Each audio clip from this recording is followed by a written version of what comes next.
बच्चों से बातचीत करी तो बच्चों ने बताया कि मैम मैं प्राथमिक स्कूल में पढ़ता था, लेकिन मुझे मौलवी साहब गए थे घर, तो मौलवी साहब मुझे ले आए। वहाँ पर 2 बच्चों के पैरों में बेड़ियां डालकर ताला डाल दिया था और उसके बाद वो निरीक्षण किया गया तो निकल कर ये आया कि वो जो मदरसा था वो मदरसा गैर मान्यता प्राप्त मदरसा था। टॉर्चर की स्थिति यहाँ तक थी कि जो बच्चा था वो 17 बच्चे वहाँ पर उस समय मौजूद थे और उन 17 बच्चों को उस समय मई के महीने में कंबल पर सुलाया जाता था और कंबल ही उनको ओढ़ने के लिए रखा गया था कि मैम अभी तो यहाँ कुछ भी नहीं, मतलब वहाँ पर कुछ भी नहीं था, लेकिन वहाँ पर उनका साहित्य रखा हुआ था, उनका सब कुछ वहाँ पर था। कोई बात नहीं, आप 7 का पहाड़ा सुना दीजिए। 7 का पहाड़ा भी 77,000 सैलरी लेने वाले को नहीं आता। वहां पर क्यों केवल मुस्लिम शिक्षक हो, क्यों नहीं और धर्म के शिक्षक भी वहां पर जाएं? और वो धर्म के शिक्षक नहीं होंगे, वो अपने सब्जेक्ट का एक्सपर्ट होगा, वो बच्चे को गणित पढ़ाएगा। हाँ, एक टीचर उर्दू, अरबी, फारसी, दीनियात का हो। उत्तर प्रदेश में सरकार मदरसों का सर्वे करा रही है, लेकिन इस सरकारी सर्वे से पहले उत्तर प्रदेश के बाल आयोग ने भी कुछ मदरसों का निरीक्षण किया था और उस निरीक्षण के बाद एक पत्र उत्तर प्रदेश सरकार को भेजा था। यह निरीक्षण किया था बाल आयोग की सदस्य डॉक्टर सुचिता चतुर्वेदी ने। हमारे साथ डॉक्टर सुचिता जी हैं, उन्हीं से बात करेंगे। मैम, ये जो आपने निरीक्षण किया था, कितने मदरसे थे और क्या निकल के आया, क्या देखा आपने? मेरा जो निरीक्षण था वो निरीक्षण लगभग 5 जिलों का निरीक्षण था और उन निरीक्षणों में मैंने इसको 2 तरीके से देखा जाएगा कि कुछ तो गैर मान्यता प्राप्त मदरसे थे और कुछ मदरसे जो थे वो अनुदानित मदरसे थे। तो इनमें मेरा निरीक्षण रहा। और ये जो पत्र की बात है, ये मैंने जो गुसाईगंज का निरीक्षण मेरा रहा, उस गुसाईगंज के निरीक्षण के बाद वहां पर 2 बच्चों के पैरों में बेड़ियां डालकर ताला डाल दिया था और उसके बाद वो निरीक्षण किया गया तो निकल कर ये आया कि वो जो मदरसा था वो मदरसा गैर मान्यता प्राप्त मदरसा था। वहां के बच्चों की स्थिति काफी दयनीय थी। वहां पर जो बच्चे थे वो बच्चे पूरी तरीके से कुपोषित बच्चे थे।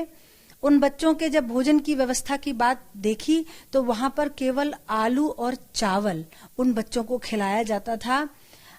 टॉर्चर की स्थिति यहाँ तक थी कि जो बच्चा था वो 17 बच्चे वहां पर उस समय मौजूद थे और उन 17 बच्चों को उस समय मई के महीने में कंबल पर सुलाया जाता था और कंबल ही उनको ओढ़ने के लिए रखा गया था। प्रश्न किया कि इस समय कंबल क्यों? तो उन्होंने कहा कि जिसको ओढ़ना होता है वो ओढ़ेगा, जिसको नहीं ओढ़ना होता है वो नहीं ओढ़ेगा। गर्मी में, मई जून की गर्मी, ये मई जून की गर्मी की बात है। एक बिस्तर पर कंबल है ही क्यों वहां पर? अगर वो हॉस्टल है, अगर वो मदरसा है, तो वहां पर उस समय गर्मी के लायक व्यवस्थाएं क्यों नहीं उपलब्ध थी? बच्चों से बातचीत करी तो बच्चों ने बताया कि मैम मैं प्राथमिक स्कूल में पढ़ता था, लेकिन मुझे मौलवी साहब गए थे घर, तो मौलवी साहब मुझे ले आए। ये उस बच्चे के साथ कितना बड़ा अन्याय है। उस बच्चे को शिक्षा के अधिकार से जो वंचित किया जा रहा है, मैं कहूंगी कि जानबूझकर वंचित किया गया। ऐसे बच्चे को आप जानबूझकर समाज की मुख्य धारा में आने से क्यों रोक रहे हैं? इसके लिए और जो पूर्व के निरीक्षण थे उन सभी को मिलाकर एक पत्र लिखा गया था और उसके बाद ऐसा मान के चलते हैं कि वो सर्वे हुआ। जो निरीक्षण मेरा कुशीनगर, देवरिया, महाराजगंज में रहा, उनमें ये निकल कर आया कि वो मदरसे मान्यता प्राप्त मदरसे थे। वहां पर भी मेरे 2 निरीक्षण थे, वो गैर मान्यता प्राप्त मदरसों का निकला। वहां की जो गैर मान्यता प्राप्त मदरसे थे उनकी स्थिति थी, चूंकि कोविड काल तत्काल समाप्त हुआ था और वहां पर ना मदरसे का नाम लिखा हुआ था, ना मदरसे में जब मैं अंदर गई लोगों ने मुझे बताया कि यहाँ मदरसा संचालित होता था। मैम इसको भी देखिए। तो जब वहां पर पहुंचे तो 10-12 कमरे बने हुए थे और वहां पर केवल एक मौलवी बैठे हुए थे। जब मैंने उनसे पूछा कि ये क्या है तो उन्होंने कहा मैम मदरसा। तो उन्होंने कहा आपने कहीं बोर्ड नहीं लगा रखा? कि मैम अभी हटा लिया, लेकिन अभी जब मदरसा शुरू होगा तो हम लोग उसको लगा लेंगे। यहाँ पर ये मदरसा कब से चल रहा है? कि मैम 3-4 साल हुए। तो बच्चों की जरा जानकारी दे दीजिए, कोई बोर्ड, कोई बच्चों का रजिस्टर दिखा दीजिए जहां पर बच्चे नामांकित हों, बच्चे पंजीकृत हों, गैर मान्यता प्राप्त। तो उन्होंने कहा कि मैम वो प्रबंधक सर ले गए, आप अपने टीचर्स का ही रजिस्टर दिखा दीजिए कि मैम अभी तो यहाँ कुछ भी नहीं, मतलब वहां पर कुछ भी नहीं था, लेकिन वहां पर उनका साहित्य रखा हुआ था, उनका सब कुछ वहां पर था, बस बच्चों की ना तो हमें संख्या दिखाई गई और ना ही बच्चों की कोई स्थिति से हम लोगों को अवगत कराया गया।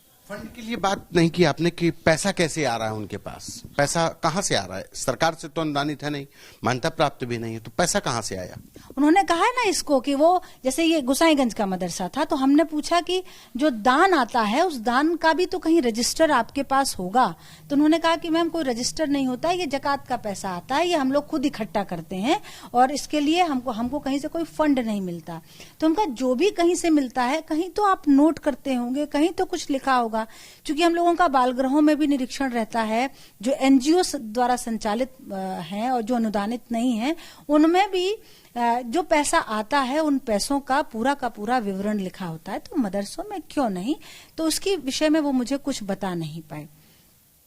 अब विषय आता है कि ऐसे मदरसे जो अनुदानित मदरसे हैं, अनुदानित मदरसों की स्थिति ये है कि जो मौलवी है यानी कि जो हाई स्कूल है, हाई स्कूल मौलवी हाई स्कूल को ही पढ़ाएगा, आलिम यानी कि इंटर वो इंटर को पढ़ाता है,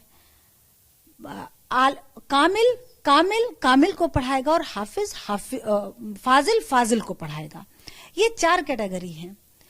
हाई स्कूल पास हाई स्कूल को पढ़ाएगा। आप स्थिति देखिए और यहीं पर आप कंपैरिजन करिए उन स्कूलों से जो जहां से के बच्चे आईएएस, पीसीएस और डॉक्टर और इंजीनियर बन रहे हैं। वहां पर शिक्षा को लेकर एक क्वालिफिकेशन निश्चित है। वहां पर चाहे हिंदू, मुसलमान, सिख, ईसाई कोई भी टीचर पढ़ा सकता है और कोई भी बच्चा पढ़ सकता है। वहां की क्वालिफिकेशन क्या होती है कि आपको टीजीटी के लिए आपके पास बीएड अनिवार्य है। एक शैक्षिक का एक स्तर है, आप ट्रेंड टीचर होने चाहिए, इस तरीके की वहां शिक्षा। यहाँ हाई स्कूल को पढ़ा रहा है। सैलरी आपको कितना वेतन मिलता है? तो उन्होंने कहा मैम, किसी ने कहा 55,000, किसी ने कहा 77,000, प्रिंसिपल ने कहा कि 1,33,000। आप मान्यता प्राप्त, मान्यता प्राप्त मदरसे। तो उनसे पूछा गया कि आप क्या पढ़ाते हैं? कि गणित पढ़ाता हूँ। किसको गणित पढ़ाते हैं? 9th और हाई स्कूल को पढ़ाते हैं। तो A+B का होल स्क्वायर कि नहीं पता। कैसे इतनी मोटी मोटी किताबों को वो सॉल्व करेंगे? तो फिर पढ़ाते क्या हैं? कोई बात नहीं, आप 7 का पहाड़ा सुना दीजिए। 7 का पहाड़ा भी 77,000 सैलरी लेने वाले को नहीं आता। ये हम वहां के जो कहाँ की बात है? ये कुशीनगर की बात है। ये कुशीनगर की बात है। फिर उनसे जब पूछा गया कि ठीक है आप क्या पढ़ाते हैं? कि सोशल साइंस पढ़ाते हैं। तो किताब का क्या नाम है? किताब का नाम ही नहीं पता। क्यों नहीं पता? क्योंकि वो अपना सिलेबस कुछ पढ़ाते हैं। वो चूंकि ये बेसिक एजुकेशन यानी कि 8th तक की एजुकेशन के लिए मान्यता प्राप्त मदरसों में सरकार किताबें पहुंचाती है, सरकार मिड डे मील पहुंचाती है। तो वो सरकारी किताबें ना पढ़ाकर वो केवल और केवल अपना कोई उन्होंने खुद माना, उन्होंने खुद हम मुझसे कहा कि मैं किताबें चूंकि थोड़ी संख्या में कम आई थी इसलिए हम अपना सिलेबस पढ़ाते हैं। तो ये मजाक उन बच्चों के साथ जानबूझकर क्यों किया जा रहा है? साइंस पढ़ाने वाले टीचर से पूछा, अच्छा तो आप ये बता दीजिए कि पेड़ का रंग हरा क्यों होता है? इसमें ऐसा कौन सा तत्व पाया जाता है कि जो पत्तियां हरी होती हैं? ये एक जनरल नॉलेज का प्रश्न है। उनको इसके विषय में नहीं पता। अच्छा आप क्या पढ़ाते हैं? कि मैं होम साइंस पढ़ाता हूँ। अचार को सुरक्षित रखने के लिए कौन सा एसेंस इस्तेमाल किया जाता है? उनको नहीं पता। तो आपको कुछ तो नहीं पता। आप आश्चर्यचकित होंगे। इतिहास के टीचर से पूछा 1919 की कोई घटना बताइए, तो उनका कि नहीं पता। और आप यकीन नहीं मानेंगे, मैंने पूछा कि अच्छा ये बता दीजिए कि देश आजाद कब हुआ था? तो उनको इसको सोचने के लिए समय लेना पड़ा। ये स्थिति है उनकी जो अनुदानित मदरसे हैं जहां पर सरकार के कोष से पैसा जा रहा है। तो ये जानबूझकर भ्रमित करने की बातें हो रही हैं। और हम चूंकि एक सरकार को सजेशन देने वाली, सुझाव देने वाली संस्था है, मैंने सरकार को सजेशन दिया कि ऐसे इन निरीक्षणों के बाद ऐसा निकल कर आया कि एक सर्वे की आवश्यकता प्रतीत हो रही है। और मैं आभारी हूं सरकार की कि उन्होंने इस सजेशन को स्वीकार किया है। बच्चा, ये उत्तर प्रदेश का 18 साल तक का बच्चा, सकते हैं कि बाल आयोग के दखल के बाद, उस पत्र के बाद ये सर्वे उत्तर प्रदेश में शुरू हुआ। चूंकि मैंने पत्र लिखा, अभी मेरे पास इसके लिए कोई ऑफिशियल कोई लेटर मुझे नहीं प्राप्त हुआ कि ये उसी पर ही चल रहा है, लेकिन 2 जून का मेरा पत्र था और उसके बाद ये सर्वे की मुहिम शुरू हुई है, तो इसलिए मैं इसको मानकर चलती हूँ कि ऐसा होगा। अच्छा, जिस तरीके से मदरसों के सर्वे को लेकर के विरोध भी हो रहा है, मदरसे वाले कह रहे हैं, जो तमाम बड़े मदरसे हैं वो कह रहे हैं कि हम तो अपने संसाधनों से हम अपना मदरसा चला रहे हैं, उसके बाद भी सरकार हमको सिर्फ परेशान कर रही है। उनका ये सोचना, मुझे दया आती है इन लोगों पर, और मैं क्या कहूं कि आप मदरसा चलाइए, आप धर्म की शिक्षा बच्चे को दीजिए, ना माननीय मुख्यमंत्री जी और ना बाल आयोग इसको लेकर कहीं आपको लेकर ना आपको परेशानी है इससे, ना सरकार को कहीं कोई परेशानी, ना हमको इससे कोई दिक्कत है। लेकिन यही काम तो आप 2 बजे के बाद कर सकते हैं, आप 3 बजे के बाद कर सकते हैं। बच्चे को आप एजुकेशन से हटाकर जानबूझकर वहां लाना, ये इंगित करता है कि आपकी मंशा कुछ और है। आप रोजगार की डिमांड कर रहे हैं, रोजगार होना चाहिए, अनपढ़ को रोजगार मिलेगा, कैसे मिल जाएगा रोजगार? तो सरकार यही तो चाह रही है कि बच्चा पढ़े, अच्छा पढ़े, वो उन बच्चों का एक कंपटीटर के रूप में तैयार हो, जो बच्चे आईएएस की तैयारी, पीसीएस की तैयारी कर रहे हैं, जो एक अच्छा शिक्षक बनना चाहता है, जो बच्चा डॉक्टर बनना चाहता है, इंजीनियर बनना चाहता है, उसको आप दिग्भ्रमित कर रहे हैं, जानबूझकर दिग्भ्रमित कर रहे हैं। सरकार की तमाम योजनाएं बच्चों के लिए हैं और उसमें कुछ भी नहीं देखा जाता है कि वो कहां से आया है या किसका बच्चा है। तो सभी के लिए सारी योजनाएं खुली हुई हैं। अच्छी संस्थाओं में एडमिशन के लिए आरटीई की योजना है, और मैं आपको बताऊं, आप इसको भी देखिए कि आप अगर आरटीई की योजना देखिए, निःशुल्क शिक्षा अधिनियम जो है उसके तहत बच्चों का जो एडमिशन है, अगर आप उसको देखेंगे तो हर दूसरा या तीसरा बच्चा आपको मुस्लिम मिलेगा। तो वो सरकार की योजना का लाभ ले रहे हैं क्योंकि वो थोड़े से जागृत लोग हो गए। आप जानबूझकर इसको एक राजनीतिक मोड़ दे रहे हैं, और चूंकि मैं एक राजनीतिक महिला नहीं हूं, मैं एक आयोग में सदस्य हूं, और आयोग सरकार को एक सजेशन देती है, जो वो देखती है, उसके आधार पर सरकार को मैंने सजेशन दिया और सरकार ने इसको स्वीकार किया। वो चाहे मेरे पत्र से हो या किसी के भी पत्र से, लेकिन सरकार की एक अच्छी मुहिम है, मैं इसका स्वागत करती हूँ। एक आखिरी सवाल है शुचिता जी, उत्तर प्रदेश में जो मदरसों में जो बच्चों की पढ़ाई है वो अलग चल रही है, लेकिन कुछ ऐसी बातें भी सामने आई। तमाम बार मदरसों में पढ़ने वाले लोग एंटी नेशनल एक्टिविटीज में भी पकड़े गए। हाल ही में फतेहपुर में जो लड़का पकड़ा गया, वो भी मदरसे में ही उसकी तालीम हो रही थी, उनके पिता भी मदरसे में ही पढ़ाते हैं, लेकिन वो बच्चे मदरसे में ही पढ़ रहा था। तो लगता है कि मदरसों में कहीं कुछ गड़बड़ है इन बच्चों को बचपन से ही, क्योंकि आपने कई मदरसों का जिक्र भी किया कि वहां पर आप गए तो कुछ उनके धर्म की किताबें थीं, तो धर्म की आड़ में इन बच्चों को बरगलाया जाता है। मैं धर्म की आड़ में नहीं कहूंगी, सबको अपने धर्म की शिक्षा देने का है, लेकिन इसके पीछे का एजेंडा जो है, जो आप स्वयं कह रहे हैं कि इस तरीके के चीजें निकल कर आती हैं।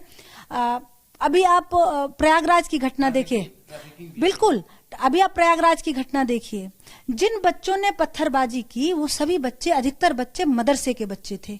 वो मदरसा मान्यता प्राप्त मदरसा नहीं था।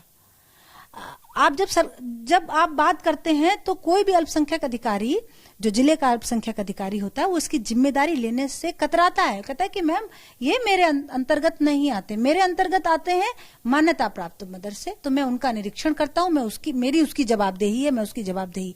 तो कोई भी संस्था कुछ भी कर लेगी और किसी की निगरानी नहीं रहेगी, तो ये तो इस सरकार में और समाज आजकल के समय में ये बिल्कुल भी संभव नहीं है और ना ये होगा। मान्यता प्राप्त मदरसे जो हैं वो किस तरीके की मतलब वहां पे मॉनिटरिंग कर पा रहे हैं और कहां पे कमी है? क्योंकि आपने ग्राउंड भी देखा, ग्राउंड पे जाकर के देखा कि मदरसे किस तरीके से संचालित हो रहे हैं और उनके पास कौन सी सूचनाएं वो नहीं ले पाते हैं, जो बहुत जरूरी है। जैसे मैं आपको बताऊं कि जो हमारे यूपी बोर्ड, आईसीएसई बोर्ड और सीबीएसई बोर्ड के स्कूल चलते हैं, उन स्कूलों में किसी भी धर्म का शिक्षक पढ़ा सकता है, किसी भी धर्म के बच्चे पढ़ सकते हैं। तो मैं तो आपके चैनल के माध्यम से ये अनुरोध करूंगी कि ऐसे ही क्यों ना मदरसों का भी संचालन हो। वहां पर क्यों केवल मुस्लिम शिक्षक हो, क्यों नहीं और धर्म के शिक्षक भी वहां पर जाएं, और वो धर्म के शिक्षक नहीं होंगे, वो अपने सब्जेक्ट का एक्सपर्ट होगा, वो बच्चे को गणित पढ़ाएगा। हाँ, एक टीचर उर्दू, अरबी, फारसी, दीनियात का होना ही चाहिए, वो पढ़ाएं, कोई दिक्कत नहीं है, वो अपना भी विषय पढ़ाएं, लेकिन और सारे विषय पढ़ाने के लिए एक खुला हुआ चैनल होना चाहिए कि आप आइए, एक एंट्रेंस एग्जाम हो, जैसे कि हमारे यहाँ एंट्रेंस एग्जाम होता है, आपके टीजीटी और पीजीटी में होता है, अनुदानित स्कूलों में होता है, सभी जगह होता है कि एक एग्जाम पास आउट हो, एक क्वालिफिकेशन निश्चित हो कि ये क्वालिफिकेशन होगी तभी आप मदरसे में शिक्षक हो सकते हैं। इस पर भी ध्यान मुझे लगता है कि आगे आने वाले समय में सर्वे के बाद दिया जाएगा। बच्चा वहां पर आरटी से वंचित हो रहा है। 25% एडमिशन अच्छे स्कूलों में, प्राइवेट स्कूलों में सरकार कहती है कि होगा, फ्री ऑफ कॉस्ट होगा, 5,000 रुपए उस बच्चे के परिवार को सालाना मिलेगा, ये आरटी की मुहिम। दूसरा है कि क्या ऐसे भी परिवार हैं जो कोविड में प्रभावित हो गए, हमको खबर ही नहीं, ना उनको इसकी चिंता, वो केवल और केवल एक मुहिम चला रहे हैं। उनको मुख्यमंत्री बाल सेवा योजना सामान्य, आपकी बहुत सारी बच्चों से, अगर पिता जो है या माँ है वो श्रमिक है, पंजीकृत श्रमिक है, तो बाल श्रम विद्या योजना, ऐसी तमाम योजनाएं हैं, 18 योजनाएं श्रम विभाग द्वारा संचालित हैं, और आपका श्रम का ई कार्ड बना हुआ है, तमाम योजनाएं हैं। लेकिन उन योजनाओं से आपके अटल आवास योजना अभी स्टार्ट होने वाली है, इसमें हर बच्चे का एडमिशन, एक विशेष प्रकार के बच्चे का एडमिशन होगा। तो सरकार भरसक प्रयास कर रही है ऐसे बच्चों को मुख्य धारा में लाने के लिए, और मात्र राजनीति करके इनको कुछ नहीं मिलेगा। मैं चूंकि बाल आयोग और सरकार दोनों ही कटिबद्ध है, दोनों ने ही कमर कस रखी है कि इन बच्चों को वो मुख्य धारा में लाकर ही रहेगी। ये भी हमारे बच्चे हैं, ये बच्चे भी एक डॉक्टर बने, इंजीनियर बने, ये बच्चे भी यूनिवर्सिटी में पढ़ाएं, शिक्षक बने, सही जानकारी लोगों को, अपने लोगों को, सभी लोगों को दे पाएं। इसके लिए सरकार कटिबद्ध है। इनको तो सरकार का स्वागत करना चाहिए कि हाँ, उन्होंने सभी के विषय में इतना अच्छा सोचा है। धन्यवाद। ये थी डॉक्टर सुचिता चतुर्वेदी, जिन्होंने साफ तौर पर कहा कि सरकार के द्वारा ये जो सर्वे कराया जा रहा है, ये कोशिश है उन बच्चों को भी मुख्य धारा से जोड़ने के लिए जो मदरसों में पढ़ रहे हैं, लेकिन उनके भी सपने डॉक्टर, इंजीनियर बनने के पूरे हों। सरकार भी यही चाहती है। कैमरा पर्सन संजय के साथ संतोष कुमार, यूपी तक।